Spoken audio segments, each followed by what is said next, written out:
obrigado pela apresentação. Boa noite a todos. Boa noite ao pessoal do Clube de Criação. Boa noite a todos da mesa. Valeu muito vocês terem aceitado o convite. Eu acho que a gente tem aqui uma oportunidade de bater um papo com figuras muito incríveis que estão aqui participando. Falo por eles. E gostaria de começar essa mediação para falar sobre música e culturas urbanas, a ascensão do funk, do rap, do trap. Gostaria de ler alguns bullet points para a gente começar aquecendo do que está rolando nesse segmento. Presença massiva da música urbana no topo das paradas do Spotify e da Billboard no Brasil e nos Estados Unidos. Anúncio da nova categoria Melhor Interpretação de Música Urbana no Grammy Latino. Primeira edição do Festival The Town, trap, pop e funk como protagonistas. Segundo o Spotify, o hip hop é o segundo gênero mais popular da plataforma. Na propaganda, entre outros inúmeros artistas e marcas, temos o MC Hariel, ícone dessa geração do funk, como embaixador da Lacoste no Brasil, como Chivas apoiando, como Nubank apoiando o segmento, né? Temos vários cases agora, que depois eles vão contar aqui para a gente. Mas achei curioso, eu que trabalho no segmento da música urbana, mas também sou fã de tênis. Eu vi uma foto do Hariel em Roland Garros com Novak Djokovic. Adorei, eu queria estar no meio. Anitta trouxe para o Brasil o prêmio de melhor clipe da música latina do VMA. Então, assim, está rolando muita coisa. É um fenômeno que a gente está acompanhando. Eu comecei muito cedo, ali atrás, na antiga MTV Brasil, ali no começo dos anos 2000, trabalhando diretamente com o hip-hop, com os artistas de rap da época. E naquela época, eu lembro de pegar o clipe do Sabotage na mão e falar, pô, esse cara aqui a gente precisa apoiar muito. Lembro de trabalhar com o DMN, Racionais, X, e todos aqueles que estavam abrindo caminho para a gente chegar hoje, aonde a gente está chegando. Então eu vejo isso com muito entusiasmo, trabalhar nesse segmento hoje, ter trabalhado naquela época e trabalhar nesse segmento hoje, traz muito entusiasmo para a gente. Então eu vou começar a abrir essa roda aqui, com uma pessoa que eu tenho certeza que entende isso que eu acabei de dizer, que a gente vai falar de pioneirismo, que é a Alana. A Alana, ela é sócia-diretora da Condzilla Records, e ela praticamente, né, com Condzilla, praticamente abriu caminho para que a indústria chegasse ao funk. Conta um pouco como foi isso, Alana. Bom, primeiro, queria agradecer o convite de estar aqui. Estou muito feliz de participar dessa mesa. Boa noite, pessoal. Eu sou a Alana Legutti, eu sou sócia fundadora da Condzilla, sou idealizadora do Revolution, um projeto dentro da Condzilla voltado para mulheres na música urbana e no audiovisual. Mas falando sobre a entrada do mercado publicitário dentro da música urbana, a gente começou muito cedo com isso. A Condzilla, eu acho hoje que é uma chancela quando alguém quer se comunicar com o público da música urbana, quando alguém quer se comunicar, quer falar sobre cultura urbana, a Condzilla hoje virou uma chancela para garantir que este conteúdo é genuíno, para garantir que esse conteúdo é válido e não é apenas uma forma de se aproveitar deste público. É, de fato, um conteúdo genuíno. A gente tem vários exemplos hoje, inclusive premiados em Cannes, de cases que a gente fez com marcas. A gente fez a Budweiser, a Tour Baile, inclusive acho que passou ontem aqui no festival, foi muito bacana. A gente fez com a White Horse também, que envelopou um estúdio nosso de música, inclusive o nosso estúdio Dolby Atmos é envelopado pela White Horse. Então, assim, eu acho que hoje a gente abriu uma porta que se tornou um mercado muito amplo e muito abrangente e que deu muita oportunidade para todos da música urbana, não só de dentro da Condzilla, como exemplo do Hariel. Muito bem, muito bem. E seguindo a roda aqui, a Camila está aqui do nosso lado também. E a Camila também é pioneira, porque na propaganda, me corrija se eu estiver enganado, Chivas, se eu não me engano, foi a primeira marca, né, desse segmento a apoiar artistas de funk, certo? Sim. Conta um pouquinho desse case, Camila, se apresenta, por favor, e conta um pouquinho desse case. Obrigada também pelo convite, estou super feliz de estar com vocês aqui. Boa noite. Bom, eu sou Camila Lana, eu cuido do conteúdo de Chivas, que, para quem não conhece, é uma marca de uísque. E o uísque, a gente sabe, está inserido muito culturalmente, né, nesse rolê, como a Lana estava falando, White Horse com Condzilla. E Chivas também começou a entrar nesse movimento já há alguns anos atrás, quando a gente começou a perceber que, empiricamente, a gente está presente culturalmente na cena de funk, de trap, de rap, de hip hop, né? Mas talvez a gente não fosse considerado por esse público por não haver muita identificação com a marca. E aí a gente começou a perceber esse movimento e falou, poxa, mas se a gente quer tá culturalmente relevante, principalmente para uma juventude, a gente precisa estar mais presente e mais conectado com esses movimentos. E foi aí que a gente começou, então, a trazer mais próxima a marca a não só festivais, mas artistas, né, como a Alana comentou, a proximidade da Condzilla com a White Horse. A gente tem também parceria com a GR6, que é uma das maiores produtoras de funk, também parceiros de vocês, né? Enfim. Então, a gente começou a genuinamente entrar nesse movimento e a gente fez, ano passado, depois de algum tempo, a primeira campanha de uísque protagonizada por um MC de funk, que foi o Brindando Corre. Aliás, o Alisson, o diretor da nossa campanha, está aqui na plateia. E se a gente tiver... Alisson Freitas brilhou na direção desse filme, que é um filme super bonito. Foi a primeira vez que a gente viu representado por uma grande audiência um funkeiro ostentando uma garrafa de uísque de ótima qualidade, né? Então, eu acho que isso mudou um pouco o cenário para a gente, mas também, óbvio, fez com que a gente começasse a ser genuinamente incluso nesses movimentos, porque as pessoas veem o quanto a gente valoriza e quanto a gente quer estar próximo, assim. Então, óbvio que é um projeto a longo prazo, né? A gente está há 2 anos e meio trabalhando nesses territórios, mas a constância e os trabalhos que a gente vem feito já são muito claro o quanto num bastidor a gente sabe que um artista começa a pedir Chivas, ou a gente está num rolê e a gente começa a ver, por exemplo, em festivais que são mais voltados para funk, a gente começa a ver a galera tomando Chivas, ou mesmo a gravação do DVD do Hariel, Canindé lotado, a galera tomando Chivas. Então, esses pequenos né, movimentos de aproximação foi que a gente começou e pretende dar muito seguimento aí daí diante. Você falou aqui do Brasil, do mercado, mas você é gerente global, certo? Da marca. Certo. Para conteúdo criativo. Uhum. Lá fora, você está vendo esse mesmo movimento? Como que a marca tem olhado e ela tem se posicionado com artistas fora do Brasil? Sim, esse é um movimento global. Chivas apoia territórios de cultura urbana, independente de como essa cultura se manifesta nos países. Então, aqui no Brasil, a gente fez uma longa pesquisa.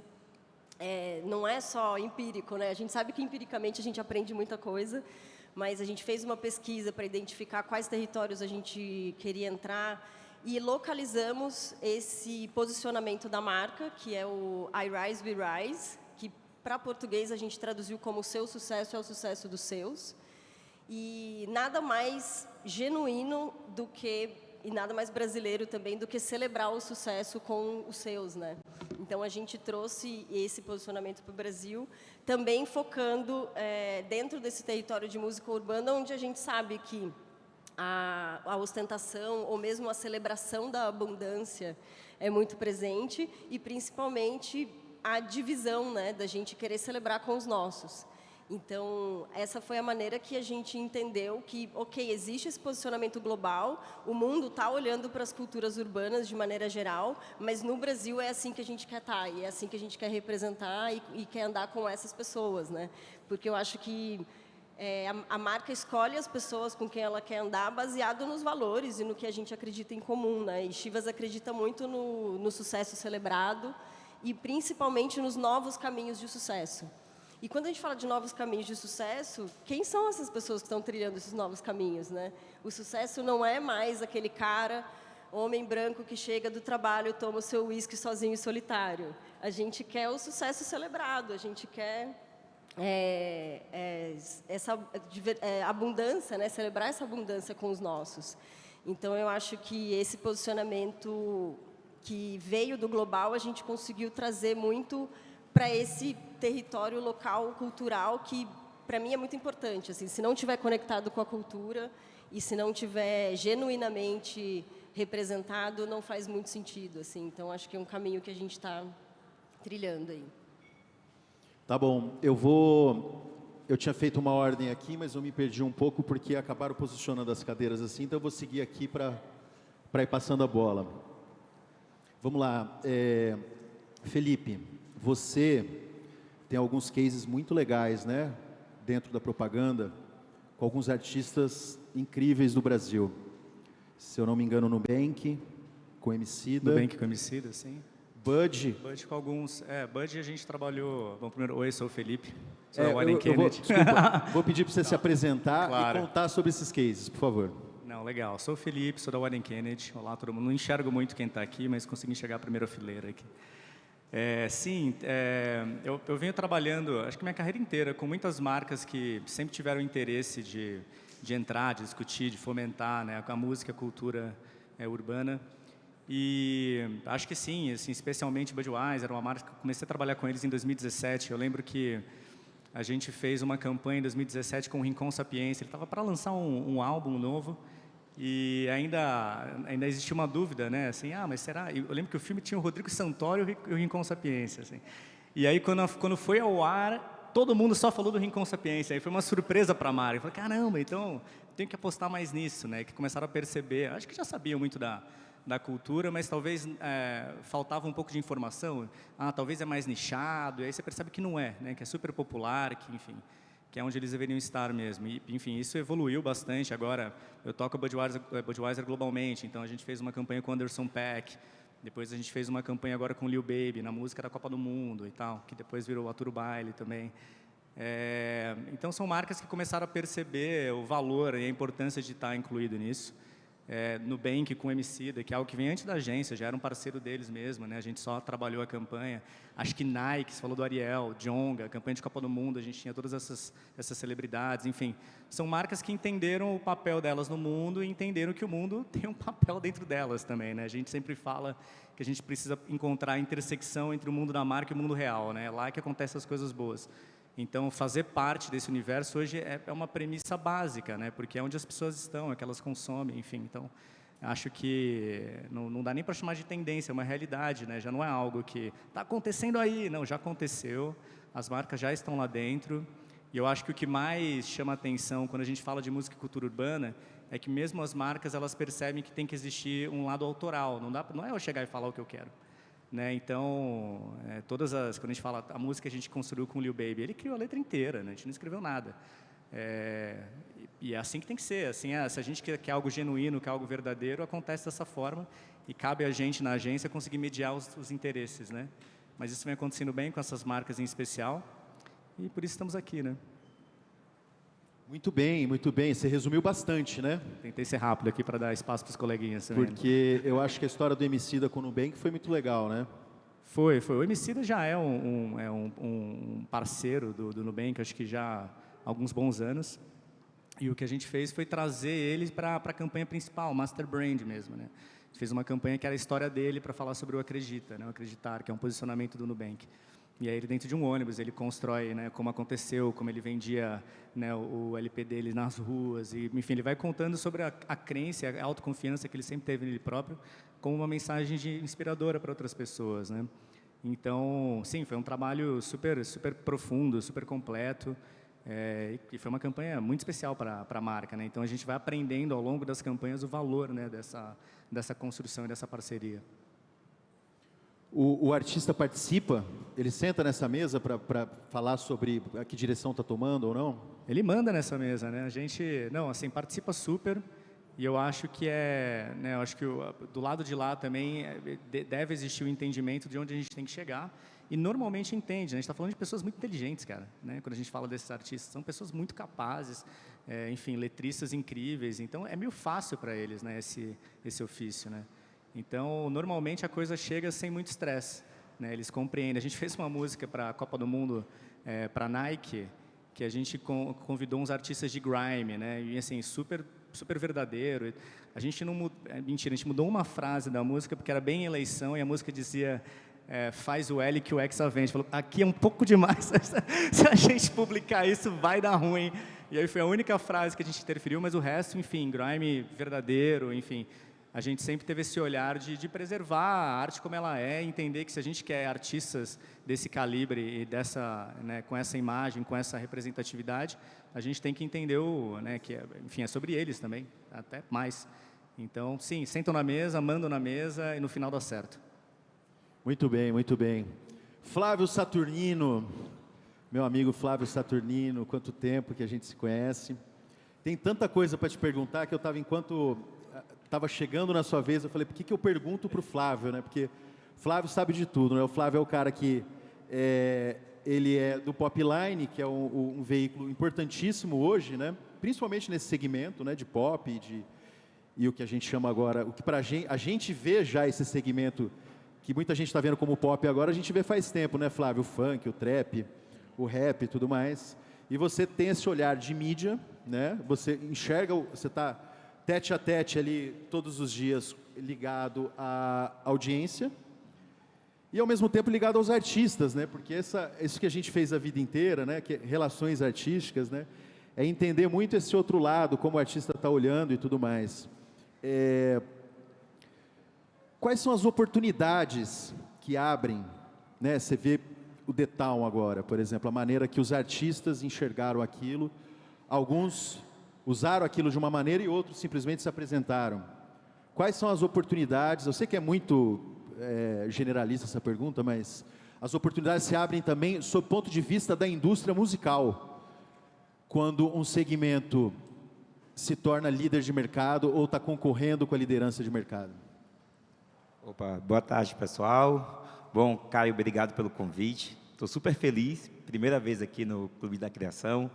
É uma oportunidade ótima, né, para a gente tentar entender um pouco melhor a cena da música urbana hoje no Brasil, né, esse movimento global. A gente, quando olha para a América Latina, vê o reggaeton, que já vem aí na última década conseguindo números impressionantes a nível global. E aqui no Brasil a gente sabe, né, que o hip hop, o trap e o funk hoje estão na crista da onda. E você citou o The Town, né? O The Town é um festival que acabou de acontecer aqui em São Paulo, em sua primeira edição. E, embora seja do Rock in Rio, é um festival que chegou sem o rock no nome. Então, a partir disso, já automaticamente se abre muito espaço para os artistas, né, de vários segmentos. E um outro olhar também é no que diz respeito aos artistas internacionais, né? A gente sabe que a gente está em um momento em que a América do Sul se tornou hoje um lugar onde os artistas vêm para fazer 10, 12 estádios. Então, é um desafio para um festival como o The Town conseguir grandes nomes internacionais. E aí abre-se mais espaço para os artistas locais.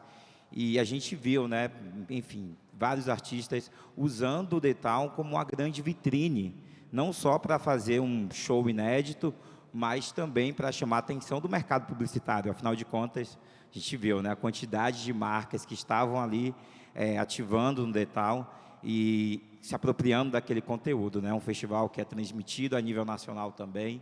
A gente tem exemplos de artistas que, pós o The Town, já duplicou o cachê, né, o valor de cachê. A gente tem exemplos de artistas que se prepararam para o The Town, né, que se recolheram, prepararam um álbum, prepararam um turnê.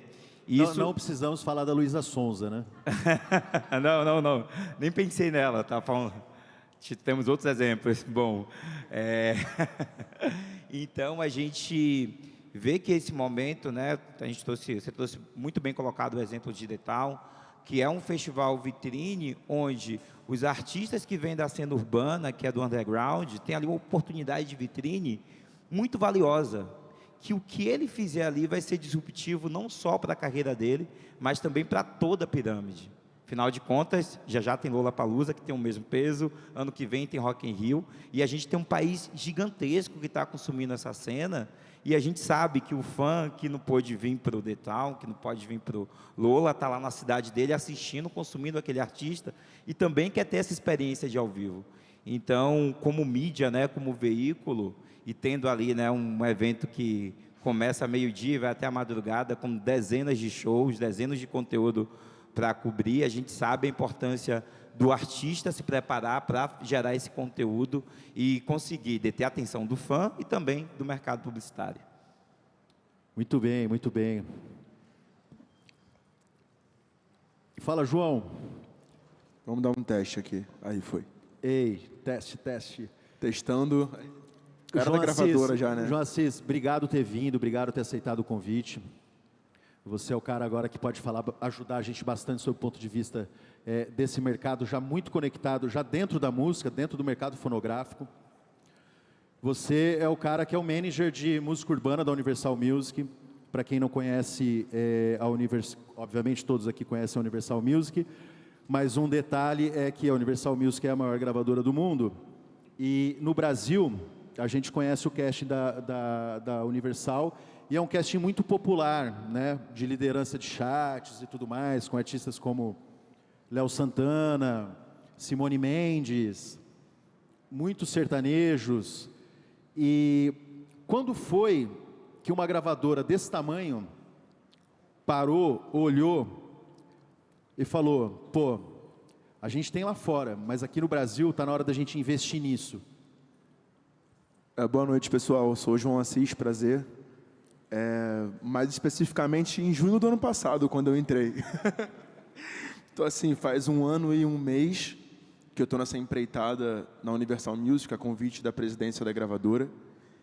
É uma honra, assim, porque fora do Brasil, Kendrick Lamar, Drake, Madonna, e aí se eu ficar aqui falando os nomes do cast, Justin Bieber, né, enfim, se eu ficar aqui falando o nome do cast, ainda mais envolvendo hip hop music, né, ou urban music, todo mundo aqui é muito conectado com comunicação e entretenimento e deve ter acompanhado toda a treta do Grammy em cima da nomenclatura de urban, né, e música urbana aqui, assim, quando você tem música preta e favelada e você não entende, aí você chama de urban, e é isso, e coloca tudo ali no mesmo balaio e tudo mais. Então o Grammy, Flávio deve ter coberto isso com, assim, de forma muito intensa. Teve uma polêmica, né? Teve uma grande polêmica fora, sobre né? isso. Há uns 2 anos, 3 anos, não foi? Por aí.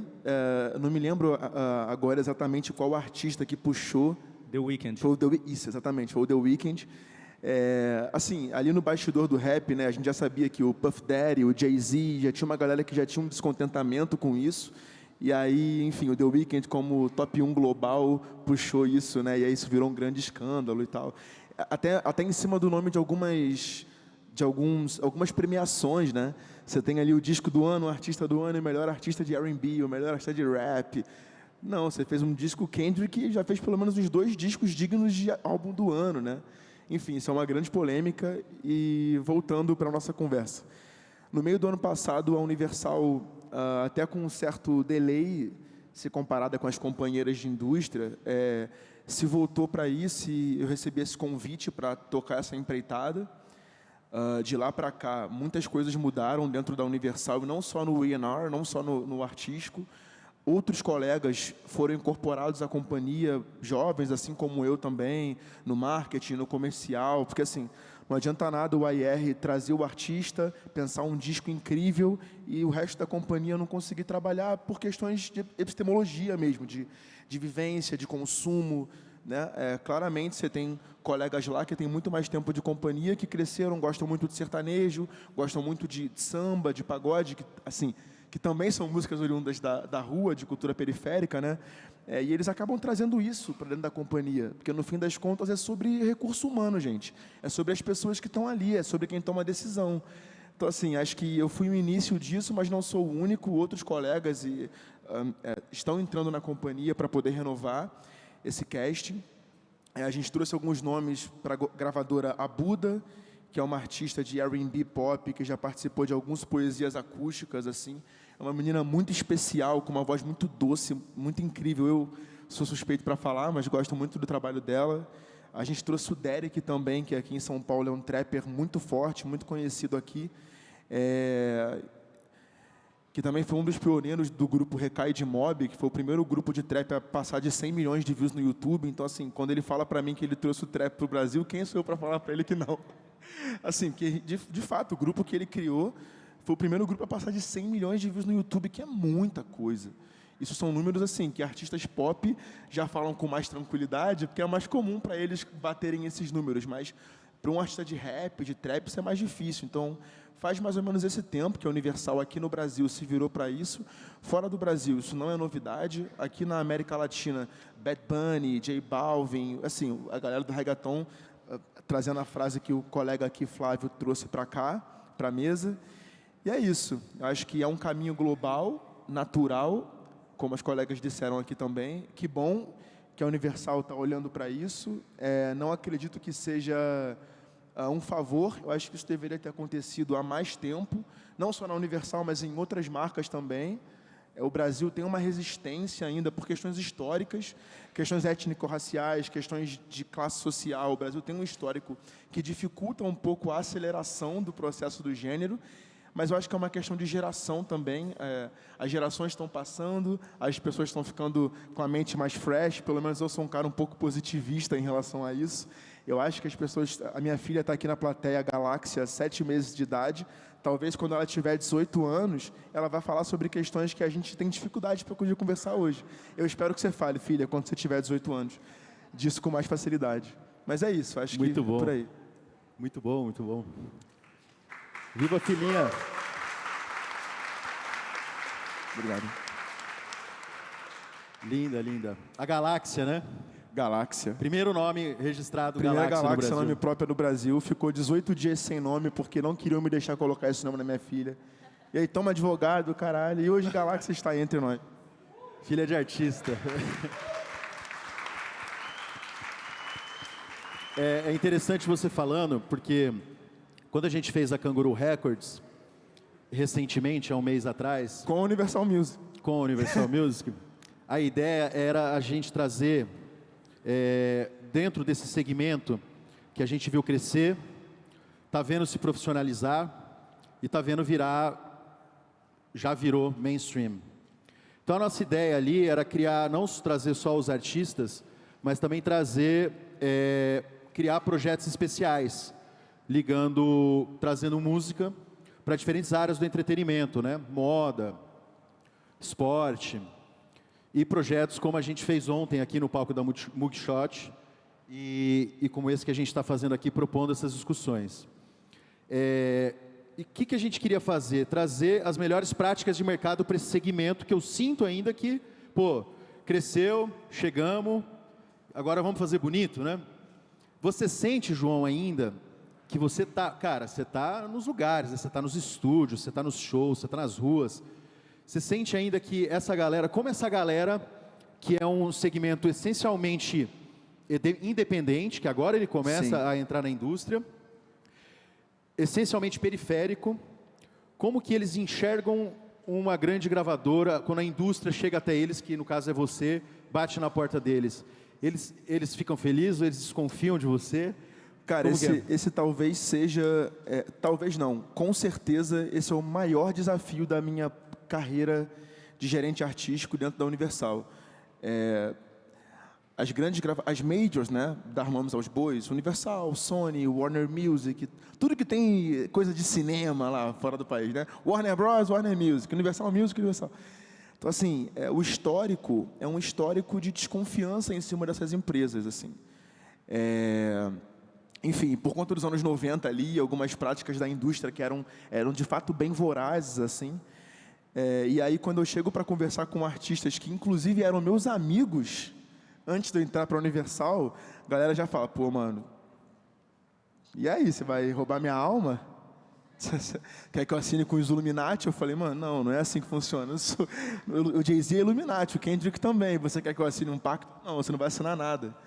Então, assim, existe uma desconfiança, sim, para com essas grandes empresas.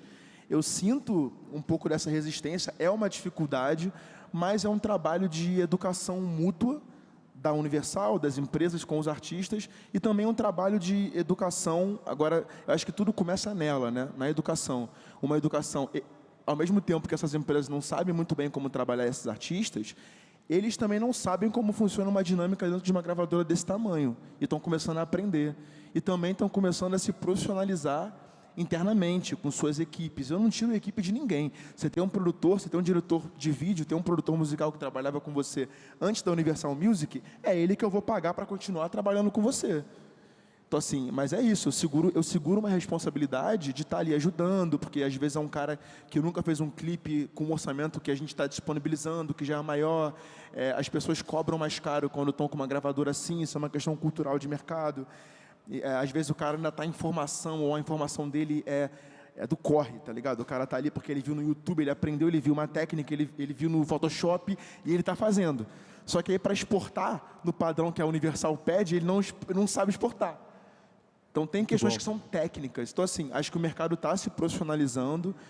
Não acho que é culpa dos profissionais, acho que é uma questão, a gente vive no Brasil, então tem questões de educação do país que esbarram nos profissionais do gênero, são independentes em sua maioria, porque não tinham espaços em gravadoras como essa, e agora que estão tendo, ao mesmo tempo que a gente está se preparando para recebê-los, eles também estão melhorando para isso. Muito bom. Quer falar? Queria só complementar o que o João está falando, porque realmente quando a gente trabalha nessas empresas globais, né, elas são muito burocráticas. E isso dificulta um pouco o nosso processo no dia a dia, quando a gente está falando com pessoas que vêm de realidades distintas, né? Mas isso que o João falou é muito interessante, porque mexe de dentro para fora, né? Assim como a gente também acaba influenciando um pouco na profissionalização, entre muitas aspas, da maneira de trabalho com essa galera, internamente a gente também aprende muito a trabalhar com eles, né? Não que seja nada informal, porque é impossível fazer na informalidade dentro de uma companhia global, tem muita burocracia, mas é uma via de mão dupla muito legal, porque a gente acaba aprendendo com eles e eles com a gente. Então, quando a gente foi, por exemplo, gravar com o MC Davi, quando a gente fez a campanha, eu lembro dele chegando no set, olhando, falando, caramba, que set de cinema! E a gente, para você, a gente fez isso aqui para você, sabe? E aquilo foi tão legal, assim, até arrepiei, porque, tipo, ele nunca tinha visto aquilo preparado para um funkeiro, sabe? Por todo preconceito que tem das marcas trabalharem com grandes campanhas, assim, com eles. Então, é uma via de mão dupla. Tipo, a gente aprende diariamente com eles, eles com a gente, e a gente vai se reinventando e influenciando as pessoas de dentro da companhia, que também são muito longe dessa realidade, né? Então, eu acho que isso é o mais legal de tudo, a gente conseguir transformar o nosso ambiente para que mais gente chegue, né? Eu lembro de um dia que a gente ficava na antiga empresa que eu trabalhei, a gente convencendo os gringos de que tinha uma cantora aqui no Brasil, conhecida, que todo mundo conhece, que é a Anitta, que cantava funk, mas era um funk pop, e que ela tinha muito potencial para ir para fora do Brasil e tudo mais, e a gente colaborou na época, através da MTV, a colocar ela primeiro no México, depois no EMA, no Europe Music Awards, junto lá com a Nicki Minaj, que foi a primeira brasileira a apresentar uma premiação desse porte internacional da MTV, e depois VMA e tudo mais. E eu lembro de comemorar. Recebi uma mensagem de um cara que chama Conrad, dizendo que, generoso que é, obviamente, dizendo que esse era o caminho mesmo e tudo mais.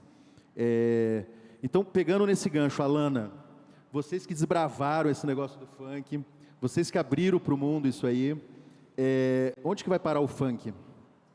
Cara, só complementando um pouquinho do que foi falado aqui sobre educação, a gente, como Condzilla hoje, eu tenho muito orgulho de falar que a gente pode ser uma escola hoje para a galera. A gente tem, inclusive, eu vou citar um exemplo aqui, e ele está aqui na plateia, inclusive, o Kaique, um diretor nosso, não consigo enxergar ele aqui agora. Levanta a mão aí, Kaique, para a gente ver você, por favor. Cadê Kaique? E parece que é o Kaique premiado, né? Exatamente. O Kaique começou com a gente na Condzilla quando ele tinha 16 anos. Ele está com a gente até hoje. Dirigiu diversos clipes, dirigiu diversas campanhas, inclusive campanhas premiadas em Cannes.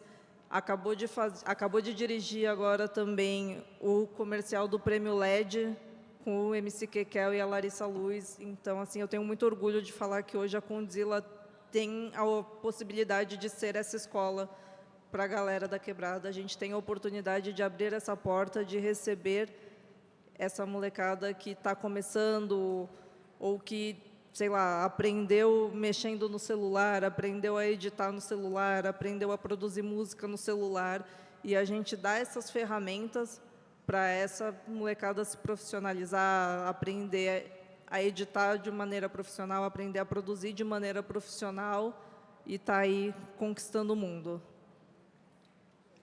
E Não só essa molecada, né? Já vou engatar o Revolution. E depois você não esquece de responder a minha pergunta do funk.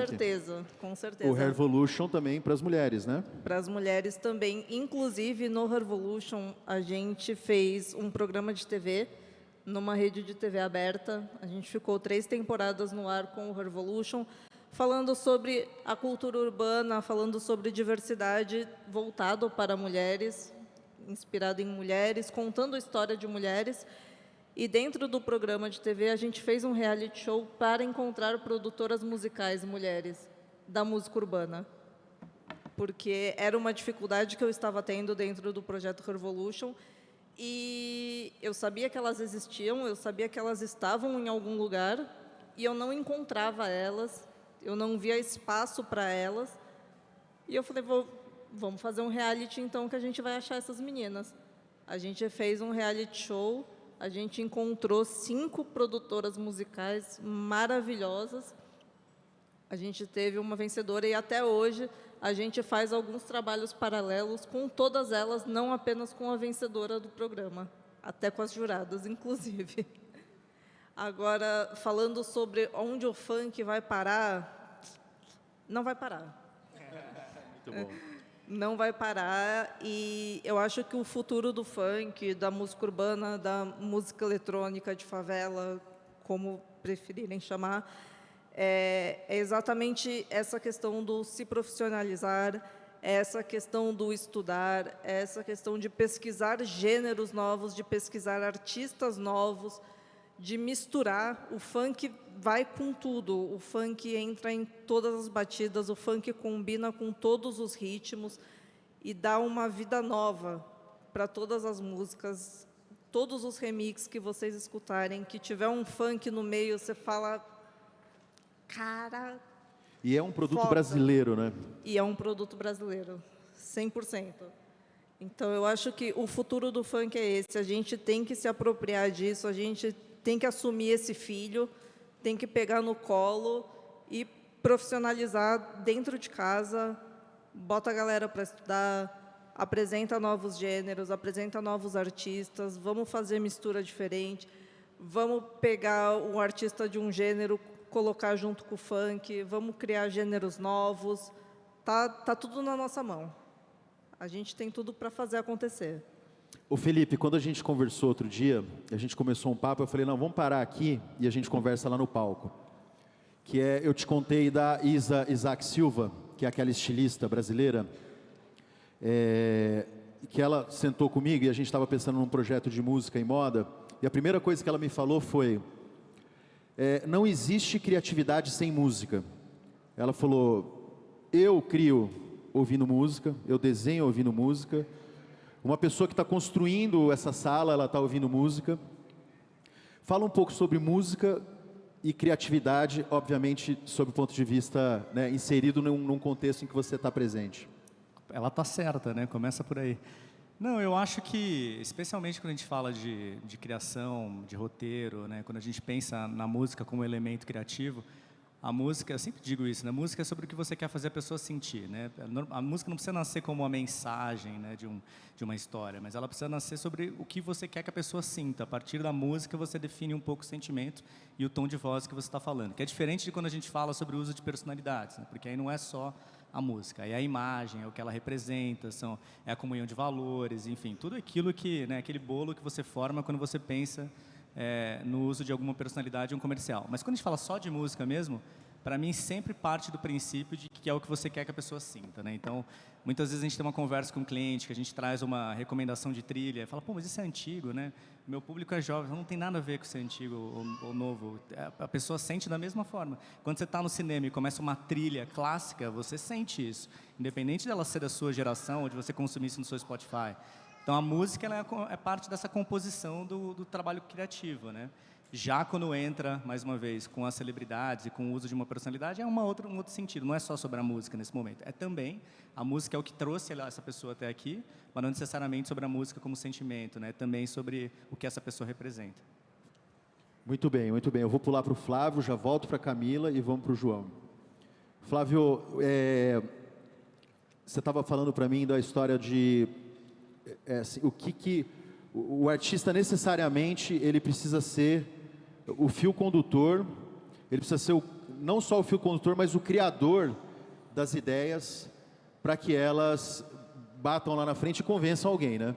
Então, estamos falando, por exemplo, do artista estar inserido, a gente puxou esse assunto no começo aqui da conversa, mas do artista estar inserido desde o começo do que ele vai vender.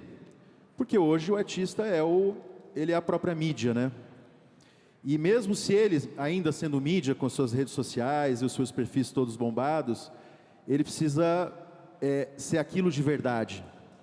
Ou ser técnico o suficiente para convencer que aquilo ali que ele está falando, ele realmente sente. Conta um pouco sobre isso. É muito, muito legal a sua pergunta, até porque a gente estava falando sobre o movimento da cena independente, né? Muito legal. Eu criei o Popline lá em 2006. Quando eu criei o Popline, eu divulgava no Orkut, no MySpace. Então, chegar em 2023, que a gente vê hoje tantas redes sociais, tantas possibilidades de produzir conteúdo, de se comunicar, é muito legal. E quando a gente olha para a indústria da música, e a gente vê hoje que tem uma gama de artistas da música urbana, vivendo de música urbana, vivendo muito bem, sem necessariamente precisar, né, do veículo tradicional, de estar tocando na rádio, de estar nos programas de TV, de estar na capa de revista. Isso é muito legal porque mostra, né, a diversidade cultural do nosso país, mas, ao mesmo tempo, mostra que esse artista conseguiu esses números porque, de fato, ele é de verdade. E aí, quando ele chega no mainstream, chega nas oportunidades do mercado publicitário, ele precisa levar essa verdade com ele. Até porque o público que fez ele chegar até aqui sabe o que ele é de verdade, como ele se comunica.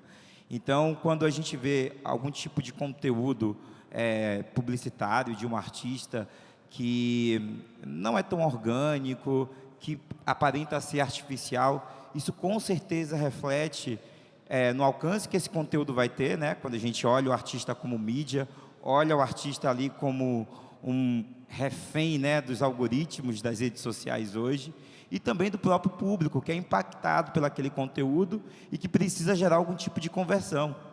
Isso seja para escutar a música dele, seja para comprar um produto que ele está lançando, seja para comprar um ingresso para o show. Então, o artista estar presente na mesa criativa é fundamental. Muito bom, muito bom. A gente tem muito pouco tempo para acabar. Como eu prometi, eu vou voltar para a Camila agora. E depois eu vou deixar o João, tema livre. Escolhe o que você quer falar nos últimos minutos. Camila, você concorda com o que ele falou ou não? Sem dúvida, né? Se a gente está falando de processo criativo, a gente tem que colocar todas as cabeças pensantes na mesa e, principalmente, para gerar essa verdade. Se a gente aqui trabalha em agência, essas coisas, a gente vê muito isso das agências quererem criar o que é a campanha, né? E é justamente o contrário, a gente não cria nada enquanto marca, a gente joga uma ideia e eles nos alimentam com isso, né? O processo de cocriação é muito importante para tudo, assim. Principalmente se a gente quer ser genuíno e se a gente quer ser verdadeiro, né? Porque quanto mais a gente impõe essa criação, realmente não funciona. Então, concordo super e acho que é essencial, aliás, é um parâmetro mandatório para as campanhas que a gente faz, é tentar ao máximo incluir os criativos dentro do processo. A gente trabalha muito com o Podpah. eles são nossos parceiros oficiais, assim. E é muito engraçado, porque a gente chega com 3 ideias e fala, o que vocês acham disso? Eles falam, adorei, vamos gravar. Aí eles mudam tudo na hora. E, tipo, não, mas vai ficar melhor assim, vai ser assim. Então, a gente vai criando junto. Uma sessão que demoraria 1 hora para criar E é ao vivo, 3 né? vídeos, a gente E acaba... é ao vivo que faz Exato. a marca perder o controle, né? Exato, mas é uma perda de controle controlada de alguma maneira, porque quanto mais a gente se conhece, né, mais eu conheço eles conhecem a marca, a gente tem uma certa liberdade de atuação, né? Então eles já sabem e falam, pô, eu acho que ia ficar legal assim assado, vamos fazer de tal jeito. E aí eu acho que a criação se torna muito mais intuitiva e muito mais prazerosa para todo mundo, né? Então, Mesmo porque, né, só para fazer justiça aqui, vocês são extremamente capacitados e super criativos, e que se eu estou no lugar deles ali, eu fico tentando aprender, né? Porque a melhor experiência é aquela quando a coisa rola junto, né? Eu acho isso... E eu sei que vocês falam sim, viu? Não é tão democrático assim. não, mas tem que ser, senão não dá. Se a gente quiser impor, não sai de verdade. Tem que ser super democrático e principalmente ouvir, né? Ouvir muitas ideias, ouvir o que a galera traz para a mesa. Converso sempre com o Gabriel da Conde, ele me traz muitas ideias e fala, vamos fazer alguma coisa, vamos, não sei o quê, porque é isso. Todo mundo que me traz ideia eu quero ouvir, assim. Então, eu acho que é essencial saber tanto o que as pessoas estão pensando, né, criativamente, que projetos que estão rolando, como que a gente pode se inserir nesses movimentos. Então, acho que ouvir é essencial. João, a gente estava brincando ali fora, a gente que é mais velhinho, você obviamente é muito jovem, e que existia um tempo atrás nos departamentos de... Existia um departamento dentro das televisões e das redações e tudo mais, Sim. que era o departamento de internet. Que da hora, E hein? tinha o digital e tudo mais, né? E eles sofriam um certo preconceito ali no começo, porque ninguém dava muita moral, né? E no final eles viraram o dono da história toda. Ser um departamento de música urbana dentro de uma grande corporação é aquela internet lá de trás e que vai tomar o poder, é isso? Tomara que sim. Assim, eu espero que sim. Eu acho que não precisa nem tomar o poder, dá para ter o lugar de protagonismo que merece. Porque assim, a gente vive num país, tem 3 minutos nesse relógio da ansiedade, né? Sou um cara ansioso. Tem 3 minutos no relógio da ansiedade ali. Mas agora Ele vai mudando de cor, né? Ele vai amarelo. ele vai mudando. Defenda a sua permanência. Ele está no Brasil Core agora, está verde e amarelo. Mas aproveitando esses 2 minutos e meio finais para dizer que eu tenho total certeza que sim. Tinha essa certeza antes da Universal Music, quando eu tinha meu escritório independente, que depois virou um escritório com a Warner Music. Então, assim, eu sempre tive essa certeza, porque vocês sabem melhor do que ninguém, quando você está dentro do olho do furacão, quando você está ali vivendo a parada todo dia, ainda mais no Rio, que é uma cultura de favela, de fato o nome comunidade no Rio é muito, assim, as pessoas dividem as coisas, são feitas em comunidade de verdade, assim. Então, lá dentro, eu nunca tive dúvida de que isso ia acontecer, nunca.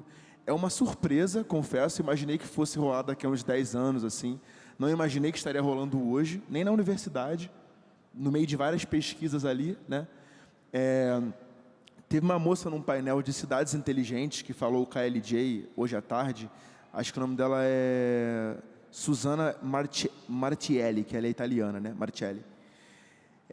E ela é uma executiva que tem uma iniciativa no Nordeste do Brasil que fala, eu acho que o nome é Planet Smart City, Planet eu tenho anotado aqui, são Planet Smart City Brasil, é o nome do Instagram da parada. E ela faz uma cidade, um rolê meio comunista, capitalista, assim. As pessoas compram as coisas dentro da cidade, parte daquele dinheiro vai para o mantimento da cidade. É uma loucura. Ela está conseguindo fazer uma parada que é uma loucura. E aí, no meio dessa fala, o KLJ falou lá as frases de efeito que, porra, né? É o KLJ. E aí, na hora de encerrar a fala, ela falou que cidade inteligente, ela falou, ó, esquece esse rolê de 3D, de energia solar, de carro que voa. Ela falou, cidade inteligente é cidade inclusiva. Isso é cidade inteligente. E aí tem uma matéria em relações públicas que chama Cultura das Organizações, que a gente aprende o valuation das empresas e que, historicamente, as empresas com um valuation maior são as mais diversas.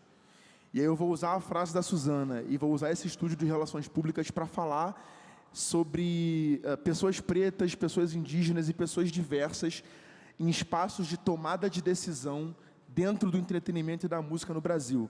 E até aproveitando os colegas na mesa aqui para falar sobre isso, que eu acho que o futuro do hip-hop, o futuro do funk, o futuro da música urbana no Brasil, ele sofre muita resistência, porque ainda faltam pessoas assim em espaços de tomada de decisão, como a gente está aqui nessa mesa agora. Então, gostaria de pedir encarecidamente que cada um de vocês volte para casa com isso na cabeça. E a galera na plateia também. Eu acho que isso vai enriquecer a música nas próximas gerações da galáxia, ou nos nossos primos, filhos, enfim. E até mesmo na nossa de agora. Quando a gente for pensar no meio do meu tema livre, eu gostaria de falar sobre isso. Quando a gente for pensar em contratações, processos seletivos e afins, pensem nisso, em lugares que tomam decisão. Porque o Brasil passou por um boom da representatividade, né? São pessoas pretas, indígenas, faveladas na frente da câmera. E eu acho que agora a gente está entrando num espaço de ter pessoas diversas atrás das câmeras também, e assinando o papel que encaminha o dinheiro, pensando intelectualmente aquela empresa, aquela iniciativa. E eu acho que é isso. Agora é o lugar da diversidade no espaço de tomada de decisão. E obrigado. Uhul!